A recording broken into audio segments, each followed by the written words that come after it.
అధికారంలోకి రాకముందు కార్యకర్తల గురించి మాట్లాడతారు, నాయకుల గురించి మాట్లాడతారు. అధికారంలోకి వచ్చిన తర్వాతన అధికారాన్ని అనుభవించే పనిలో పడిపోయి అసలు విషయాలు మర్చిపోతారన్నట్టు సహజంగా ఉండేటటువంటి అంశం. గతంలో చంద్రబాబు 2014లో కూడా ఆ తప్పే చేశారు. చివరిలో నామినేటెడ్ పదవులు ఇవన్నీ భర్తీ చేసేటటువంటి కార్యక్రమం లేట్ అయింది. చివరిలో ఇచ్చుకుంటూ వచ్చారు. ఈ దఫా అలా కాకుండా నామినేటెడ్ పదవులు వేగంగా ఇవ్వాలని నిర్ణయించుకున్నారు. ఎందుకంటే ఒక పక్కన 164 భారీ మద్దతు, రెండోది గ్రౌండ్ లెవెల్లో రేపు పొద్దున పంచాయతీలు, మున్సిపాలిటీలు, కార్పొరేషన్లు, జిల్లా పరిషత్తులు, మండల పరిషత్తులు ఇవన్నీ ఎన్నికలు జరుగుతాయి.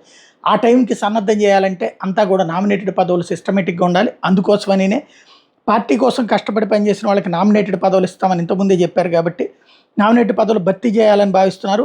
మంత్రులు, ఎంపీలు, ఎమ్మెల్యేలు, ముఖ్య నేతలతో జరిగిన టెలికాన్ఫరెన్స్లో ఈ విషయాన్ని తేల్చి చెప్పారు. త్వరలోనే భర్తీ చేస్తామని ప్రకటించారు వాళ్ళందరూ కూడా వేచి చూస్తున్నారు ఆయా పదవుల కోసం.